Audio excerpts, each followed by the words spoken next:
우리가 사주 볼 때 몇 가지 포인트가 있어요. 그러니까 사주를 그냥 뭐 이렇게 아무리 공부를 해도 무엇부터 봐야 될지 잘 모르고 또 실제로 풀어서 통변이라고 하죠. 이야기를 할 때 어떤 식으로 어떻게 이야기를 해야 될지 이런 걸 잘 모르는 경우가 많습니다. 그거는 공부를 많이 하신 분들도 기본적으로 그게 쉽지 않기 때문에 그 부분에 대해서 어려워하는데, 일단은 사주를 볼 때 가장 중요하게 봐야 될 거 몇 가지를 말씀드릴 테니까 잘 살펴보시고요. 특히 사주는 음양의 조화, 오행의 조화가 굉장히 중요합니다. 그래서 음양과 오행의 구성이 어떻게 됐는지 이걸 먼저 살펴본 다음에 그 다음에 이제 여러 가지 우리가 이제 이론적으로 공부를 할 건데, 그러한 이론을 어떻게 접목을 시키느냐 이게 중요하고, 그런 게 나중에 실전 사주 풀이를 할 때 우리가 기초적인 이론적인 공부를 한다고 하더라도 질문이 굉장히 다양하게 올 수가 있습니다. 그래서 예를 들어서 주식은 어떤 종목이 자기하고 맞는지, 행운의 숫자는 무엇인지, 집을 이사 갈 때 어느 방향으로 가는 게 좋은지, 그리고 뭐 코인을 투자해도 되는지 뭐 굉장히 다양합니다. 또 정치하는 사람은 국회의원 출마를 하려고 하는데 당선이 될지, 시험 보는 사람은 시험 합격이 될지, 이런 것은 사주에 이론적으로 공부했을 때 자평 명리학을 공부한다 하더라도 책에는 그런 내용은 잘 안 나와 있어요. 그걸 가지고 본인이 응용을 해야 되는데, 이런 거 하나하나도 나중에 이제 실전 사주 풀이할 때 질문에 따라서 공부를 할 건데, 그게 기초가 되는 게 바로 음양과 오행의 조화다. 그리고 사주를 볼 때 몇 가지 포인트, 중요한 포인트가 있는데 어떤 걸 봐야 되는지 오늘은 그런 공부를 하도록 하겠습니다. 처음 공부를 하시는 분들 같은 경우는 조금 어려운 내용일 수가 있고요. 또 기존에 공부를 하셨던 분들은 아, 그렇구나. 이런 식으로 좀 봐야 되겠구나. 그렇게 알 수가 있을 텐데, 어쨌든 처음 공부하시는 분이든 아니면 기존에 공부했던 분이든 이것을 잘 알고 가야 됩니다. 자, 여기 보면 사주를 볼 때 중요한 포인트 10가지. 물론 이거보다 더 많을 수 있어요. 근데 핵심적인 것만 뽑은 거고요. 추가할 수도 있고 아니면 뭐 중요도를 좀 낮게 볼 수도 있는데, 기본적으로 이틀 안에서 이루어집니다. 자, 여기 오른쪽 보면 사주가 있어요. 연월 일시, 이제 오른쪽부터 해서 연월 일시라는데, 왜 그러냐면 우리가 가로쓰기 할 때는 왼쪽부터 오른쪽으로 읽어 나가잖아요. 대부분 책에. 그런데 이제 사주팔자는 왜 오른쪽에부터 왼쪽으로 오냐면, 옛날 책들, 옛날 서책들이 다 세로로 옛날에는 했잖아요. 가로쓰기가 없었으니까 거의.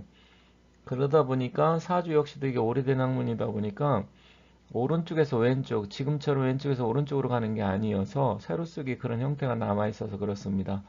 그리고 여기 보면 연 뭐 정유생이다, 그리고 병오월이다, 무자일, 경신시다 이렇게 사주가 있겠죠. 그러면 이 사주 포인트에서 무엇을 중요하게 생각할 것인지 그걸 봐야 되고, 사주 구성은 이렇게 사주 팔자가 구성이 되면 아래 보면 대운과 세운이라는 게 있습니다. 대운은 월을 가지고 기준으로 삼는 거예요. 그래서 월이 병월이다.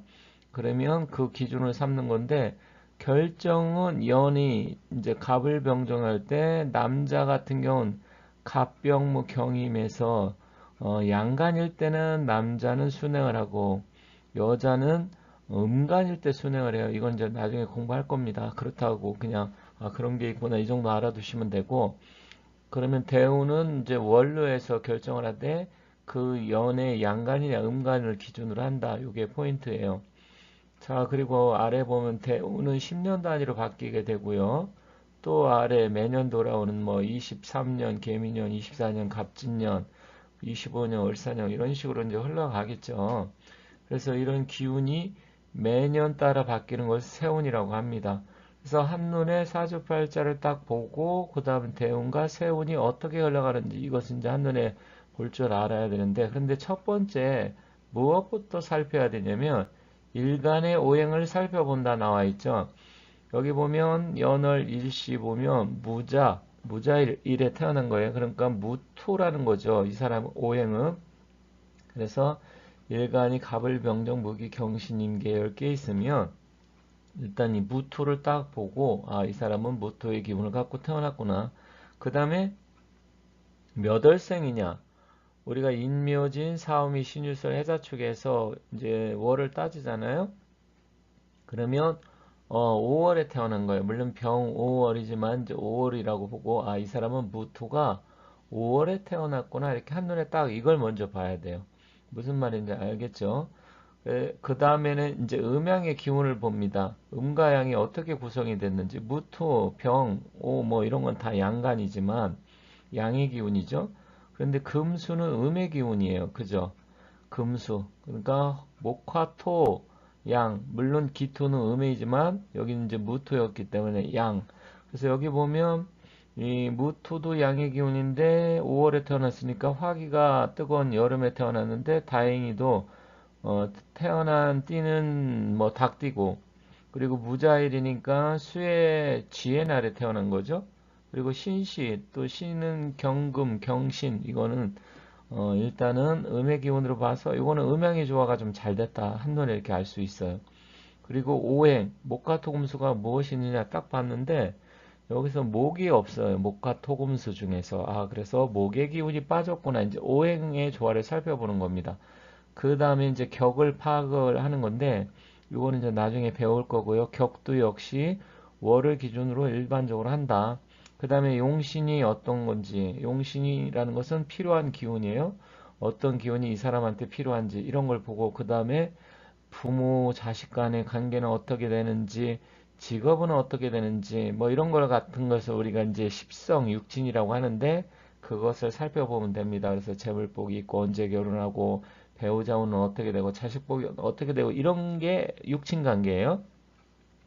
그래서 이제 그런 것을 살피고 나서 12운성과 12신살이라고 있는데 이것도 이제 공부를 하게 될 거고 공부하신 분은 기본적으로 알겠지만 이 12운성의 기운이 강한지 약한지 12신살은 실질적으로 어떤 일들이 벌어질지 예를 들어서 도화살이다, 역마살이다, 화개살이다 이런 건 다 12신살인데 그런 것을 또 살펴본 다음에 또 뭐 김은간살, 충살, 뭐 원진 뭐 여러 가지가 있는데 그거는 이제 우리가 집을 지으면 건축을 하게 되잖아요. 그럼 건축을 하고 나서 살펴봤을 때 인테리어라고 보시면 돼요. 인테리어. 도배지 색깔은 어떻게 하고 가구는 어떤 가구를 들여 놓는 게 좋은지.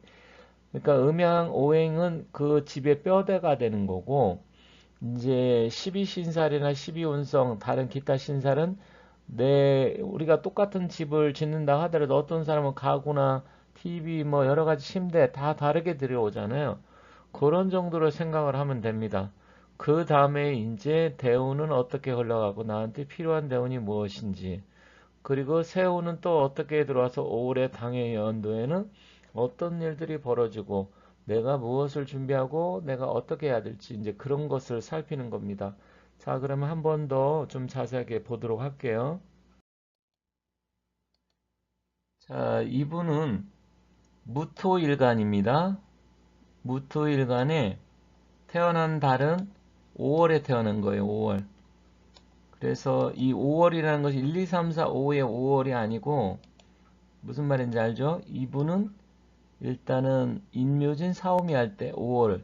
그런데 여기 보면 이 무토나 병화, 정화 이런 건 다 양의 기운이고 경신시, 자수 이런 거는 다 음기잖아요. 그래서 음양의 조화가 어떻게 됐는지 보고 오행이 살펴봤더니 목이 없어요. 그런데 목이 여기 39 이민대운에 오고 또 22년, 23년, 24, 25년 이렇게 목의 기운이 와요. 그러면 이 목이라는 것은 이 사람 입장에서는 무엇을 나타내는지 당해년도 예를 들어서 23년 개미년에는 무엇이 이 사람한테 도움이 되고 어떠한 기운인지 24년 갑진년은 어떠한 기운인지 그리고 대운이 예를 들어서 뭐 49대운이다. 그러면 49 신축대운은 이 무토한테는 어떤 영향을 미치는지 이런 것을 파악을 하는 거예요, 사주가. 그래서 사람이 질문을 해서 예를 들어서 이 사람이 무자일주인데 23년 개미년에는 이 개하고 묘가 어떠한 의미가 있고 이분한테는 개묘년이 들어왔을 때는 어떤 일들이 벌어질지 이거 보는 거고 24년 갑진년이다. 그러면 갑이라는 것은 이 무토한테는 어떤 영향을 끼치고 진이라는 것은 어떤 영향을 끼치고 25년 을사년이 됐다. 그러면 을사년 어떤 기운인지 이것을 이제 사주가 살펴보는 거예요. 그리고 크게 보면 사주팔자는 자동차에 비유할 수가 있고요. 이 대운과 세운은 이 차가 가는 도로 길이다. 그래서 우리가 사주팔자를 놓고 볼 때, 사주팔자 자체 연월일시는 자동차의 뭐 벤츠급으로 태어났는지, 아니면 뭐 제네시스, 소나타, 티코급으로 태어났는지, 그리고 결국 그 티코가 가는 길이 좋은지 나쁜지 이게 대운과 세운에서 결정되는 겁니다. 무슨 말씀인지 알겠죠?